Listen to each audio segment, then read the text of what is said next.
First, this isn't a post where I'm asking if I did the right thing or not. I know I did the right thing. This is a pure rant about this emotional day. Because if anyone is going to understand, it's you all in the child-free community. The gist. A former friend, Dave, not real name, who I haven't had any contact with for almost 3 years, just got in touch with me again. He claims he has a home emergency and needs to find a place for him/wife/3 kids to stay while the home situation gets fixed. This is the same guy who, when I was going through something traumatic, told me he can't be my friend because I'd be a bad influence to his kids being child-free. A bit of background. The reason for the friendship ending: I was in a high-stress situation and very sad. My father dying was just one of the terrible things that happened in a span of 3 months. I was looking for consolation, and instead Dave told me that me being a CF woman was a bad influence on their family. Had a wife plus 2 kids then. In short, they didn't want to spend time around me as I wasn't worth it when they have more valuable friends. This was someone I had known since graduate school and had spent a lot of time doing fun stuff with, like rock climbing. Dave and I were among a group of mutual buddies that regularly rented out lake houses or winter lodges for summer and winter sports activities. We're talking 10 plus years. Then to just ditch me because he thought I wasn't useful. Hurt a lot, especially when I was dealing with some really sad stuff. Even more so because I was there for him when he found out his mom had cancer, and then was there for him at his mom's funeral. Like I said, I haven't spoken or texted him in almost 3 years. I chalked it up to people getting really weird when they have kids. That they fall into a traditional conservative mindset that anyone who isn't wanting or working toward a leave it to beaver/2.5 kids situation is somehow suspect. Then today I see a text pop up on my phone from Dave. I never erased or blocked his number from my phone, so his name was still saved. And there it was. He asked me to let him and his 3 kids stay with me at my house because their water heater broke and it's kind of an emergency situation. He knows I now live in the same city as him and it would be a really big favor and he'd owe me. Okay. So lots of emotions with that. Apparently, since he told me I'm a bad influence, him and his wife had a 3rd kid. COVID baby, I guess. My biggest question was why ask me, of all people. I asked Dave why he's asking me to do this for him. His response was basically that he's all out of options and that no one has the room for him and the 3 kids, especially with his 5-month-old. I asked him why can't he arrange a hotel room for them. He said that would be really expensive and they're in a lot of medical debt already from their newest kid having to be in the NICU when he was born. I said that sounds tough, but again, why me? He said he knows I helped out someone last year with emergency housing and saw I had enough extra room for guests. Since I was so generous back then, I could be generous with him now. I knew exactly what he was talking about, but I really wanted to know how. That situation was delicate and I thought a private family matter. He said it was posted on Facebook by the couple I helped. Quick segue, about this time last year one of my good college friends, Kate, with lupus got COVID-19. She was being so careful too. It sucked because this was before the vaccines rolled out first for vulnerable people. She is my age, mid-30s, and very healthy aside from lupus. She's a marathon runner actually. Kate's lupus ended up making COVID even worse and she ended up in the ICU. On top of that, she was pregnant and her husband had to make the decision to save her life over the fetus. Basically it was either giving life-saving medicine and care to Kate at the expense of her fetus or she dies. Thankfully he's a good guy and let the doctors end the pregnancy to save her life. Kate's mother was a bitch and said that her daughter should have died with the baby. She said Kate's life is not worth much anymore and even tried to bring in a priest to try to give her last rites. Kate was in a coma at the time. This caused a huge dramatic fallout, as you would imagine. Kate's brother and his wife needed a place to stay away from their shit mother immediately. I had an extra room and I'm an easy distance from the hospital. They stayed with me for 2 days until they locked down a hotel room in one of those long-term residence hotels. No one was sure Kate was going to make it out alive, so they understandably wanted to be nearby. They lived out of state and were staying with the shitty mother while their sister was in the hospital. Thankfully Kate made it out alive and has since disowned her mother. She actually remembers, while in the coma, people talking about the priest trying to break in. I let the brother and his wife into my home because these people were good people, have always been supportive, and still are some of the most gracious people I know. Apparently unbeknownst to me because I'm not on Facebook, is that either Kate's brother or his wife posted something about how much of a decent person I was to help them out in a dire moment of need and a light during a very dark period for them. They told me as much to my face. I just didn't know that they shared the situation on social media. So back to today, Dave saw that stuff last year, kept it in his head, and thought I would let his family and kids into my home with open arms. Frankly, I told him to shove it. I was pissed he was trying to guilt me into letting him and his family into my house for an unspecified amount of time. That he knows I'm child-free. Hell, he even said me being child-free is a bad influence on his family. Yet all of a sudden when it's convenient for him, I'm magically not a bad influence and he should be able to waltz back into my life without even a single apology for the shitty things he said 3 years ago. I told him being child-free means I don't want kids in my house for an extended period of time. If I did, I wouldn't be child-free. That I was not going to disrupt my life and my 2 cats to be a bed and breakfast for his 3 kids. He said I was selfish and to think of his kids, that there's no hot water in his house. I told him tough shit, that he can whip out a credit card or get one of his relatives to cover a hotel stay. He gave me more excuses, brought up their medical debt again, and said it'll only be for a few days. I said that multiple days for a broken hot water heater sounds extremely suspect. Stuff like that can be fixed relatively quickly. I know residency laws in our state, and if someone stays 7 days in someone's home then they can claim tenants' rights. I was not about to risk this turning into a thing where I can't get rid of them. He told me off and then said he will blast me all over social media and to all my friends that I won't help a family of 3 in an emergency, that I want little kids to suffer. Told him to pound sand and eat a dick. He hasn't been a friend for years. He doesn't even know my address. All he knows is that I live seemingly close in the same city and that I live alone. He can blast me on social media all he wants. I'm not on Facebook so I don't give a single shit what the gaggle of Karens think of me. Told him social media isn't real life. If he does actually share this with my actual friends, that they'd laugh right in his face. Told him I have all his texts for proof of the way he spoke to me and how he's a big shitbag. Told him he used to be a decent guy, that we had a lot of nice times together, that I'm still sorry about his mom. And I am sorry that he went down this path in life since it sounds like he must be really miserable. But he's a bad influence in my life so I just can't have him around. I'm sure he'll understand since he said the same about me. That was the gist of the last thing I said. He went off until I blocked him. I'm really sad about it. He really used to be a decent person back 10 years ago and his mom was a lovely woman. I'm now bracing myself against flying monkeys who may come out of the woodwork and try to guilt me into taking in his family. Can't wait to tell them to take in his family themselves. I already talked about the situation with my 2 best friends and they both were shocked that Dave was so brazen and had no shame. They thought it was suspect that he was so pushy about getting into my home, and for days. One friend said that her water heater broke recently and had a plumber come out the same day. It only took a day for it to be fixed. Being against the hotel idea was a red flag to them. They are curious what the whole story is. I agreed that it feels like it's missing something. I do feel a righteousness about all this. I know I did the right thing. I hate that a previous kindness was used as a weapon against me. Years ago I thought maybe he had a point that I was somehow not good enough. I was pretty depressed. Like people don't want sad people around. Now with clarity I see that he had a profoundly bad character. But it did reopen old memories, sad memories. Anyway, thanks for reading if you made it all the way through this. Had to get this off my chest and vent. Update, Dave's water heater, a former friend who called me a bad influence on his family now wants me to house his family. Well, I'm happy and a little surprised most things have resolved a little more than 24 hours after they started. I guess this is the benefit of people working on your behalf behind the scenes. Also wanted to thank all of those who engaged on the last post. I appreciated the support and knew you'd understand my venting. RIP the inbox, but I did read everything and you all are the best Reddit community. Not a single troll, which I think might be a Reddit miracle. So on to the update.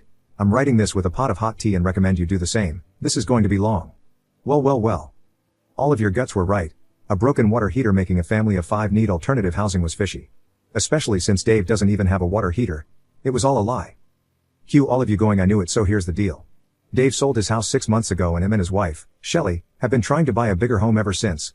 They're right now, as I type this, already in a hotel with their kids. They have plenty of hot water. I can imagine all of you nodding your heads up and down saying yep. I knew you guys wanted an update because the water heater excuse sounded bullshit. So here it is, seriously get yourself some tea. So my sister is in another time zone and has a few hours on me. She apparently has been working on finding out about Dave. Her husband used to moonlight as a PI in grad school and she has a preternatural ability of finding details about people. She's a little creep in a good way. She also has a social media presence where I do not. I gave her Dave's full real name and things I knew about him, like an address I had for him and names of his wife and the 2 kids I know. She went to town. She told me that his home went on the market about 6 months ago and sold pretty quick for a ton more than what it was bought for years ago. It's a seller's market and it was a huge sale. I was like, oh, that's so interesting. She then went to say that she looked around in the city and surrounding towns and couldn't find him buying any other property. That it looked like his house sold for $1 but that's it. So I then texted my 2 friends from yesterday. I told them what my sister found. That it looks like Dave sold his house and doesn't actually have a water heater problem because he doesn't have a water heater. My friends were like, WTF. So one of the 2 friends, Allison, got in touch with my sister and they went on a social media deep dive. My sister was very worried I was being conned. Allison was a grad schoolmate along with me and Dave 10 plus years ago. She was never super close with him and he wasn't on her radar, but she was among his Facebook friends. I guess thanks goes out to people of Facebook friending literally everybody they even slightly know. At about the same time I heard back from Kate's brother and sister-in-law who stayed with me back when Kate was in the hospital. It was Kate's sil Laura who posted about being thankful about my generosity on Facebook. She confirmed she had posted a couple pictures. They were of my cat, who was looking like she was laying down the house rules, and one of my big plants, a Monstera deliciosa, because she loved them. Thing was that you could extrapolate things about the home tidy and a large kitchen/nice pantry. This will be relevant. I filled her in about what was going on and she was mortified that she might have been partly at fault for why Dave wanted to get into my house. She took down the post, untagging my name, and showed me a screen capture verifying she did so and asked if she can help with anything else. I told her my sister is apparently doing a deep dive and maybe could use help. I put Laura in contact with my sister. Laura apparently also got in contact with Allison. Seemingly randomly and late in the morning I was asked by Allison for screen grabs of the precise point in the text conversation where Dave says his emergency is about the water heater and it's why he needs me to do him a favor and take in his family/kids for a few days. I gave it to her and it was radio silence for most of the day. I thought, I wonder what is going on. So in the early evening I get a lot more of the story. I got texts from my sister, Allison, and Laura. I'm going to try and bullet point it. It's a bit circuitous. Dave and his wife Shelley did sell their house 6 months ago. They wanted more room and bedrooms for their now 3 kids and wanted to upgrade. It being a huge and wild seller's market, their home was estimated to have accrued high 6 figures in equity since they bought it. They were excited to put in on the market. Dave and wife wanted to get top dollar for the house, so they sold it without a contingency that they first need to buy a home before the seller could move in and officially take the house. Dave was convinced with the huge sale that they could get another one quickly. Their house was sold fast and there was a bidding war. Dave bragged about it. Him and Shelley went about trying to buy another home. Except it wasn't easy at all. All the homes they put a bid in went to someone else who outbid them. Time came for the new sellers to take over the house and they had to move out. Dave and Shelley didn't think this was that big of a deal. A friend of theirs took them in with the understanding that it would be temporary and they would be actively buying a house, to which Dave and Shelley were doing. But they still were being outbid. They refused to lower expectations or adjust their budget. They would not look at homes that were the same size as their old one because the whole reason for selling was to get a bigger home. They couldn't win in any of the bidding wars. Dave refused to increase the budget. Indeed, their 3rd kid was born premature and was in the NICU, so they do actually have medical debt. He doesn't want to spend anything more or take out more loans. So Dave, Shelley and the 3 kids go to someone else's place to stay. They continue to look for homes and can't get one. This repeats now to a 3rd person's home. At this point people are trying to tell him that maybe it's a good option to wait out the housing bubble when it's not such a seller's market and get an apartment in the meantime. Dave shoots this down because an apartment costs money, akin to a mortgage. If he's going to pay for living accommodations per month, that it better be a mortgage. He thinks paying for an apartment is a money drain. Shelley is even more angry at the suggestion. She doesn't want to be in an apartment that will be smaller than their old home. Dave's family seems to be overstaying their welcome. People are getting annoyed. Dave and Shelley are not willing to chip in for groceries. Dave's family is now on the 4th place of people willing to take them in. A month ago is when they run out of options for free housing. Hilariously, they were all run out because people needed the room for their own family coming for the holidays. No one wants to take the freeloaders in anymore.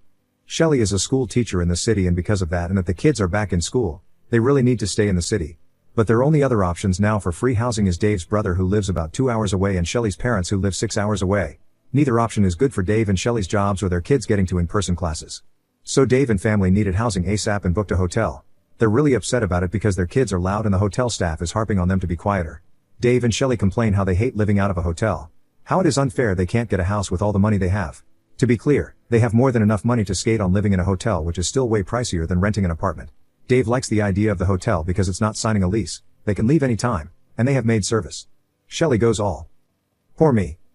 Because she says that the kids are so sad they don't have a backyard to play in. How being in a hotel doesn't let the kids be kids. Slight segue. Allison goes back in Shelley's posts and finds a situation in which she and a gaggle of her friends are talking not so nicely about me. It's a situation that happened at the start of the pandemic. It was back when people freaking out and started buying out all the toilet paper. People also bought a lot of foodstuffs before it could be restocked because of panic buying. A person I used to go to grad school and was friends with got in touch with me to ask how I was holding up. I thought she was contacting me to offer support and be nice. Her motivation was to get me to give her my food. I've had a chest freezer and a wall-stocked pantry for a long time. Having a working pantry is something that got passed to me from my grandma, who survived World War II. My mom did it and now I do it too. Well, this friend who was seemingly sweet to me knows I have a decent amount of food. She said she needs me to give her some of my food because I don't have any kids to feed. She said her kid is a picky eater and I probably have a bunch of frozen chicken to spare. I was impressed by the audacity and told her that if she was desperate for food that there is a food bank to go to. I'm not going to just give her my food because her son is picky and only eats her homemade chicken nuggets. It's not a food shortage, it's panic buying. If she just gets to the grocery store early in the morning midweek when they typically restock, she'll easily get chicken. She told me I'm selfish. Apparently she took this to social media to talk behind my back with others who were spouses of grad school friends. Back to Shelley posts. Shelley supports the woman who tried to get me to give her my frozen chicken. Shelley also considers me selfish for not helping a mother out. She says it's really weird for me to keep so much food around when it's only me, that I obviously have problems. If you guess that you're a bad influence, must have been a seed planted by Dave's wife, I think. You are correct. When Laura posted about my generosity of them staying, a couple says before they found a long-term hotel situation while Kate was hospitalized. There were some comments made by Shelley how nice it was for me to do that, sweet as can be, and that my home looked amazing. This web of friendships is seemingly complex, but basically it's a lot of people who know each other from grad school. Grad school was tough and we all let off steam by organizing vacations before most of us were married or had kids yet. I always invited my close college friends, who stayed in the state, to the group vacations where we'd all pitch in and rent out lake houses or cabins at ski resorts. Again. Recent posts have Shelly going all. Poor me. Because she says that the kids are so sad they don't have a backyard to play in. How being in a hotel doesn't let the kids be kids. Then there is a weird Shelly post 2 days ago that sounds like her family has found a place that's so cute and her kids will be able to get out of the hotel situation. She says it has a great kitchen for her kids. Q Dave texting me yesterday asking me, after no contact for 3 years, that he has a broken water heater and needs me to take in his family for a few days while it gets fixed. Obviously you all know I told him no. Well. My friends see that Dave and Shelly have made some passive-aggressive comments on social media this morning. How society is terrible nowadays when friends renege on their offer of helping families with kids out of a tough situation. Shelly says her cute home situation fell through. She gets a bunch of sympathy from her Karen friends. She says her kids are so disappointed. I think this is probably when Allison asked for my screen grabs of Dave's water heater sob story. Allison goes on a tear and posts/shares the screen grabs of Dave's water heater lie. She and Laura start calling them out. They share the truth that Dave and Shelly did not have a new housing situation lined up. They were trying to get into my home by lying about a broken water heater. That I had never agreed to having them stay in my home. Laura called them huge assholes for trying to take advantage of me. Allison went rip shit about the situation from 3 years ago. My real friends like Allison were very much there for me while people like Dave were like, yeah, I don't care, plus you're a bad influence on my family. Allison let everyone know about Dave calling me a bad influence on his family for my child-free lifestyle and how he's pathetic thinking he can walk back into someone's life who he insulted. Allison is also child-free herself. People told off Dave for being super mean and now wanting favors. It apparently snowballed into people calling him super cheap and a leech. The people who let his family stay with them during the last 6 months came out of the woodwork to lay into him. One person described how dirty Dave's family was and how it was insane how much extra cleaning they had to do. That his kids had no manners, they terrorized their dogs, and it was awesome when they finally left. People expressed anger that they were trying to pull one on me and then try to make me out to be the bad guy on social media. There were people I hadn't talked to in a long time who told him that I was a good person, how I helped them in grad school for random things, and didn't deserve this. Really nice to hear. Some related how I've helped people get jobs, something more than Dave has ever done. I'm very involved in the grad school networking community and I like sharing job opportunities and wisdom about finding scientific jobs and mentoring. Dave's own brother said he was disgusted by this behavior. He remembered how much I helped when their mom passed away. He said their mom would be rolling in her grave if she knew how he was treating people. My sister ended up getting me to Zoom with her and screen shared her monitor to show me what the hoopla looked like. Maybe this is why I never actually got a single message from anyone about not letting a family into my home. I was expecting flying monkeys. I never got them. My God, the schadenfreude. Dave told me he was going to put me on blast on Facebook, ends up getting blasted himself. How stupid. How incredibly stupid. I had the text of him lying about the goddamned water heater. He must have thought since I wasn't on social media that I'd never be able to tell others he was lying about a water heater, or know that he was currently enjoying hot hotel water. I feel like I dodged a nuclear-tipped missile. I had to pour myself a drink after work and really think about all this. After thinking about it and considering all the context, I believe Dave and Shelly were going to try and squat in my home. He did go off when I mentioned the 7-day rule when people get tenants' rights in our state. I knew it was fishy. You all called it too. I'm thinking he was a cheap bastard who didn't want to pay more money for a hotel. He still didn't want to find an apartment. He had exhausted all in-city free housing opportunities with friends. I was a last-ditch effort. His wife peripherally knew I was amenable to guests. She also knew my home was nice and that I had a ton of food for her kids to eat. They had a reputation already for eating people out of house and home. If they stayed with me for a week they'd be tenants and I'd have to spend time kicking them out. With the courts as they are, it probably would have taken months to evict them. Much easier to run a scam on a single person and push them out of their own home than try to do the same thing with his real friends who already have kids and not a lot of ample space. He was only looking for free housing so he'd be able to put every penny he had into his goal of buying a 4+ bedroom house with all the money he got in the sale of his old home. I don't know for certain, but it makes sense. So I decided to send him one last text. I unblocked him and sent him this before reblocking his number. Hey Dave, so I found out you were lying about that water heater. You don't even have a water heater. You're living in a hotel along with sitting on a huge pile of cash from selling your old home. I think it's real shitty of you for lying to me and trying to get into my home to leech off me, especially because you destroyed our friendship when you called me a bad influence on your family. I didn't tell you back then, but I'm telling you now, that you are trash. Your mom would be ashamed of you. I see it's all projection because you are the bad influence. Not only on my life but on the lives of others. If you really believed I was a bad influence you never would have tried to get your family into my home this week. But if you still think I'm some sort of bad influence, then you won't have to worry about me helping you out or granting any sort of favor in the future. I'm going to keep my bad influence far away from your family. Oh, and Shelly sounds like she's become a real treat. The last thing I will do for you, because I'm not a monster, is to say that you need to do your duty as a husband and father and pay to get a stable apartment for your family. Stop playing these freeloader games. Here's a link to our local Craigslist housing page. I'm sure you'll find something. Oh, and hope to see you at the next non-Zoom alumni event. I'm sure it'll be great to catch up in person. So it's done. I said my piece. Once again, you all were right that something else was going on. I feel really sick right now how someone could think about doing this to me. Also feeling kind of sick thinking about the idea of letting them into my home. That would have been a nightmare.